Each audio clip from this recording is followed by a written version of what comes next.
Hi, Harsh. Thank you for joining Author's Corner. Welcome to Writersmelon. And Thank you very how are much, you? Priyanka. I'm doing very good, Priyanka, and thank you very much for inviting me on Writersmelon. It is fantastic to Most be welcome. here and talking to You're most you about welcome. the book. Thank you. So I have your book, the latest book, Born to Dream. Congratulations Thank on the you. release Thank of you. this book. I'm reading this, and why don't you tell us more about your book, about the two main characters, Arvind and Brijesh, who who somehow their paths cross at some point, and then there is you call it like a mystery, soul searching kind of a book, which is which is quite interesting because it is Yeah. not just a plain thriller, but it is also something which is um, a motivational thriller, like you said. I was not getting that word. A motivational thriller. So tell us Yeah, how that's you plan to entertain and motivate with your story. yeah, that thanks Priyanka for asking this. So yeah, so story is about Arvind. All this the whole story is about Arvind. He's the central character. And to start off with, he's a canteen boy, and he starts working at a very early age of say 21 at the canteen. He has left his village at very young, hasn't seen the world much in his life, and there the struggle starts, where he starts to face the reality of what's going around in the world. So that comes slowly on his way, and it gets complicated throughout the journey till he becomes what he becomes at the end of the book. Now, to talk about the book, it's as I said, the central character is Arvind, but once he reaches the place Masuri, he finds out that he is slowly sliding into a murder investigation that's going on, and that's there comes the next central character of the book, which is Prajesh, and he's the his father is someone who has been killed. What is think and he is trying to find out who is behind the murder of his father. So this is this another story that's going on. These two story crosses path each other, specifically when at one point of a time where Arvind is trying to grow himself and try to achieve more than what he is at the moment, from a canteen boy to go and achieve bigger in his life. That is where his dream starts, and subsequently when the investigation starts, the characters around him slowly gets involved into it, and he gets slide into the whole investigations, and there the whole mystery paths starts to come. I'm not going to reveal much how it exactly happens and how exactly it unfolds, but there is something which is which brings the blend of the crime thriller as well as the motivational part, where you have to stick to your dream, no matter what happens around you, no matter where you are, where you find yourself, specifically at the age where you haven't seen the world much and you have just learning from your mother basically, which you have taught at a very small village.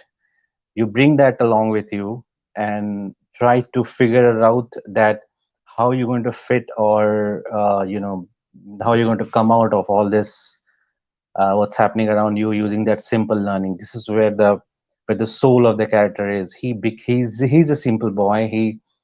He's the boy who always speak the truth. He's the boy who don't fall into complicated life, who haven't seen the complicated life, and he comes out of it. So everything which happens around him makes his life complicated, but he never changes himself throughout the book. So Arvind, what you see at the beginning of the book, the how he is, he remains the same at the end of the book. He is the same simple boy, with the very simple thinking, speaks truth always, and try to help each other at whatever extent he can. And that is the gist. And overall, I would definitely like to tell our readers that when you read this book, you will find it out that sometimes life brings a lot of complications in our daily routine, with people, with a lot of happening which happens, which a lot of things that happens around you. but you shouldn't change. That is the whole idea of the book. You, if you remain the same, if you try to speak the truth, you don't deviate from who you are, you are doing definitely going to achieve what you have dreamt of. So this is the whole story, and the mystery part definitely stays there. There is many element that will keep you engaged, specifically from the crime perspective. Yes, there is one, but there is another path which is very interesting, and a lot of people have given me a feedback that they like the piece where where one of the characters' name is not revealed till the end of the book. So he's also one of the central character of the book. So you will enjoy it. I would highly recommend for to people to go through it and see how Arvind is keeping you busy by telling his story to you. Absolutely. I remember reading the first part where Arvind has already become a successful person. He's giving a speech. So Yeah, yes, it is at the end of the day a rags to riches story. How a simple boy from village follows his dream in spite of all the challenges that he faces. He yeah. achieves what he dreams at the end. So tell us about your inspiration for these characters, Harsh. What kind of movies, what kind of characters are these characters somewhere around you in the real life? Have you met someone similar to Uh, Arvind, or what are your inspirations for these characters? yes, so definitely I have met a couple of people. Sorry, I guess my camera is flipping. So yes, I have met a couple of people in my life which are frankly very simple and who are happy with $1 in their pocket, not more than that. And some people who don't want to get themselves in the complicated process, if I would say, and entangle them into something which makes their life complicated. This is one part of it. And when it comes to rack riches, I have seen some of the people who were not in a position to to grow themselves or probably learn and get themselves like get themselves educated at some schools or colleges, and they made somehow there, and from there they grew. So these are the couple of pointers that I pick it up. And definitely the movies, yes, so element of movies definitely come into picture, where you get inspired by movies like Pursuit of Happiness. And or I say, I mean, Three Idiots is one of the movies where a lot of people have seen it. You get inspired by them. You kind of pick up the pointers from them and try to write something which is which is not very common, because if you usually Mm, see in our life, we keep on telling people about rack riches, and they always think of a story where the struggle is only element till the end and he becomes a successful in the climax. So I try to deviate from that, I would say, philosophy of writing this book. I try to bring something different, and this is where the challenge was, to to blend it with the mystery. So yes, the inspiration comes with the real life, the inspiration comes with the book, the inspiration comes with the movies. So these are the couple of examples that I can remember. And yes, definitely, because I read a lot, and there is no limitation of me reading any books or any specific writer. I read whatever comes my way. So you might get inspiration through even newspaper articles sometime, or probably yes. TV ads. You don't know. Yeah. So Sometimes yeah, the fact is even more interesting than fiction, like they say. So exactly. That's true. You can put it that way. the news sometimes feels almost like fiction to me. So that's obviously a very good inspiration to have. Tell us about what kind of challenges did you face to write and then to get published? How was your writing journey? Is this your first book, or have you published in some other form in the past? No, this is not my first book. It's my second book. First book was self-publishing, if you call it. The reason was that, I mean, when I spoke to a lot of people around who were writing the book, I don't have much examples, but when I read a couple of articles and I met one or two people, what I get out of it is like, first book is always your experience of Yeah. in the writing world. So you don't get much out of the book unless and until your first book becomes still kind of a blockbuster, a thriller, still a, like, probably Chetan Bhagat would be the right example. if you don't, if you're not there, you always learn from your first book. So the challenge that I faced in Born to Dream, a couple of them I already knew what's going to come in my way Yeah. from my first book. So I try to be ready with that. So the idea is that once you write a book, the first definitely the first part is writing a book itself, which is a very tedious task, and you have to Yes. be dedicated, and you have to be consistent throughout. But apart from that, once you finish the last page of your book, once you have written the end, that's it. The second tedious part which starts with the word patience. So you have to have Okay. patience. You have to have that word stick on your wall in like 72 fonts, bold, Arial, whatever you call it, and just keep watching it because that is the key of the success of second stage. Now here you have to reach out to many publishers, and you have to squeeze your whole book into 2 pages and ensure that you bring all the highlighters Okay. of your book into it so that people like it into one glance itself. So that is the second problem, I would say. And the third is getting that published, having that patience in you, uh, finding somebody to pick your book and say, yes, this is what the book I would like to invest in. And post that, again, there is a third stage of struggle where you have to, you know like, socialize your book, advertise it Yes. across, and let people know that you have written. So there are many ways to do it, and if you're not that active in socials much, I would recommend, when you start writing the book, the first word that you write in your book, from that point onwards or before that, you have to have social. You have to have very active in social. People should know you, that who you are, and then subsequently drip feed them or tell them about yourself by putting some, probably your quotes, what your thoughts are.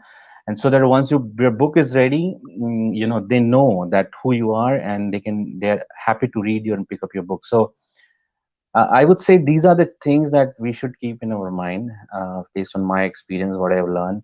Your social should be very strong at the end of the day.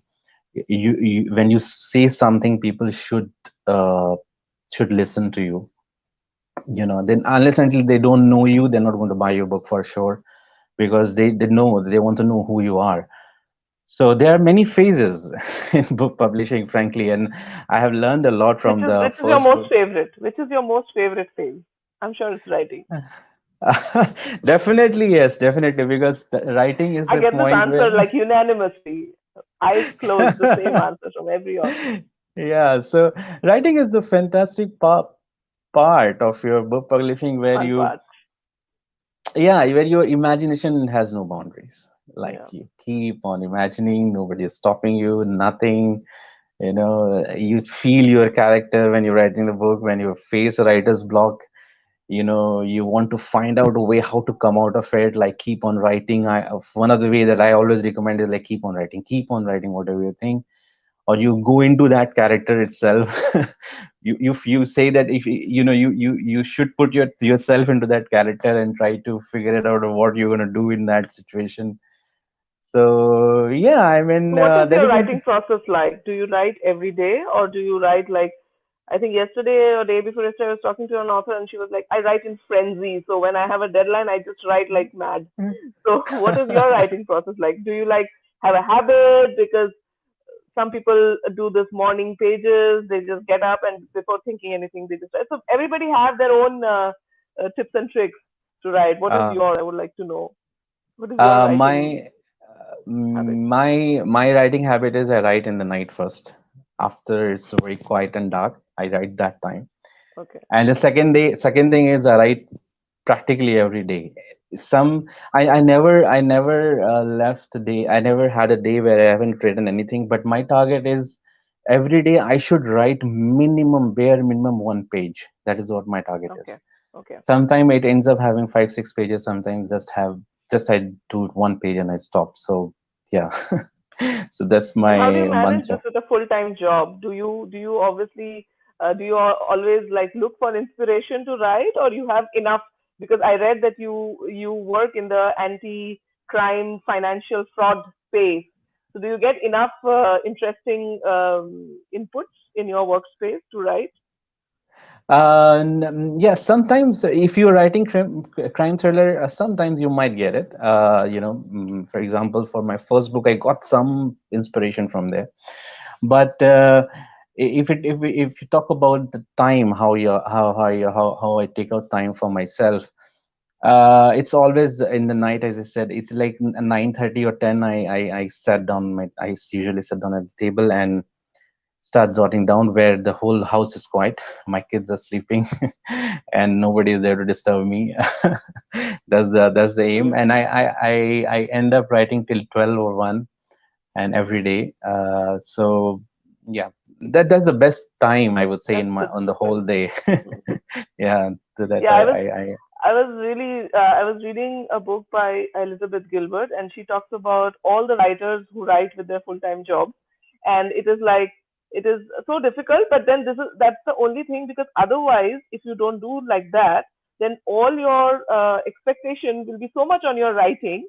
If you have to really run your house from the writing income, then it's like so much pressure, you know. So I think there's a good thing and there's a bad thing also. Like, it's a good thing to have a full-time job and be able to take out time to write, and the bad thing is that it's just that you are always so divided. I mean, what if you are in a meeting and you get some idea and then you're like, where do I write it down? Where do I, get this thing out? So I think there's always a good and a bad thing. And how was your publishing journey in terms of what did you learn? What did you learn after your first book? And how did you go about it? Did you make sure that your pitch or the two-pager that you were talking about um, was more interesting, was more directed? What exactly do the publishers expect before they really commission a book? My take is this, that first of all, they see your I don't know how. See, it's always a black box kind of a thing where you don't know what exactly they're looking for. But what I have seen so far is your two pages at the end of the day should be like it should be like bang on the point. Okay, what they're looking for, Hmm. first of all. You should invest a lot. I would definitely recommend a lot of time writing that two pages. Frankly, you shouldn't Hmm. think that, oh, I have one day and I'm going to write. No, no, no. You invest at least a week or two to bring all the pointers that you can from the book and put it there, and later on, try to adjust it the way you want. But that is the idea, first and foremost. And the second thing is, I would say it's really the writing, the way you write. I mean, I don't call myself as a expert in writing. I mean, most of the time I get the feedback that my book is, there is no verbosity and it's very simple writing, and there's no much of you know words that are confusing to a lot of people. It's a very beginners friendly. This is what the feedback I get. I'm happy with it, because I want people, whoever picks my book at whatever age they are, they should finish it in one sitting. This is what my goal is, and Wonderful. they should enjoy it. And I'm not writing it for any any journals or whatever you call it. So probably that is another way. I think publisher would like to see your book, at which at what genre, I would say, or probably at what age age group that will fit in. So your writing should be at that, whatever audience you're targeting. At the end of the day, you should write in that way, that two pager.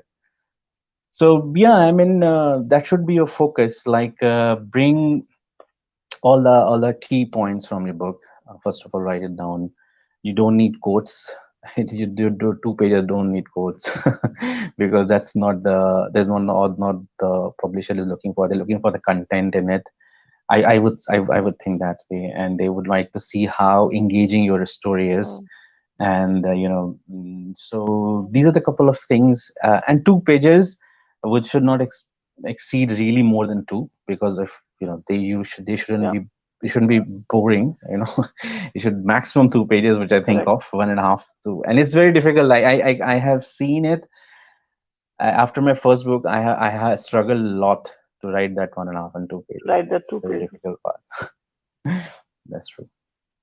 Yes, very, very helpful insights. I think that's something because often we talk about pitching a publisher, how to do it, and what should it contain. So I think it's very important for people to invest that kind of time in writing that.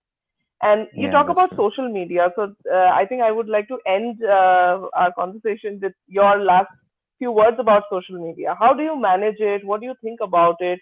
Because you said that it is so important for an author to have it, start building it. So what are your views on it? I mean, how do you look at it?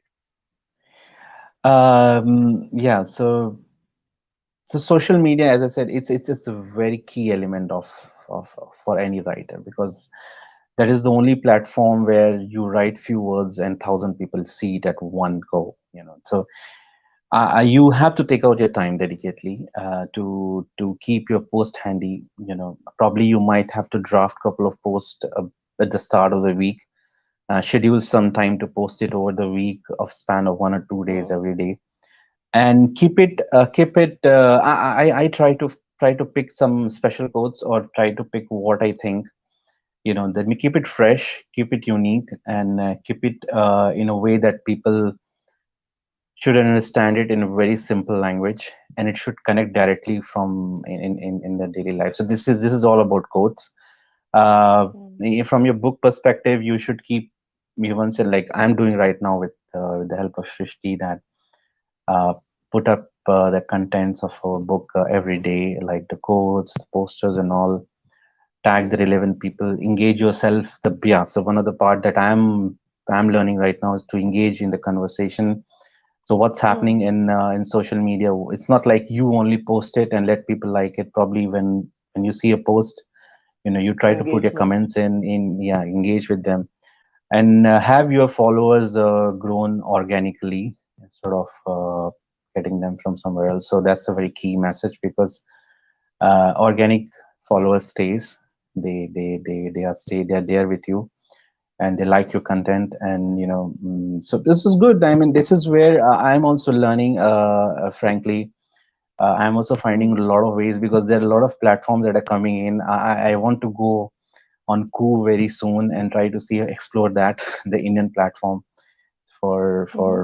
like Twitter. So this is where I want to, I'm also learning in this phase. But yes, I definitely I see that that is the area that So you enjoy any your time on social media and you think it's important and you want to yes, build it. exactly. Like take out some like half an hour time or 15 minutes time, and everything is on your phone. So just save your photos or the Yes, quotes on your phone and just post it. So this is true, the true, key. true. Thank you very much, Harsh, for your time. I Okay. think I really enjoyed it. I'm reading your book and I'm quite enjoying the whole journey that Arvind is Thank you, going. Priyanka. I wish you all the best for all your forthcoming books whenever you get to write them. I hope you do. And I'm uh, definitely. and and have a nice weekend. Thank you. Thank you, Priyanka. Thank you very much. Bye See bye. you.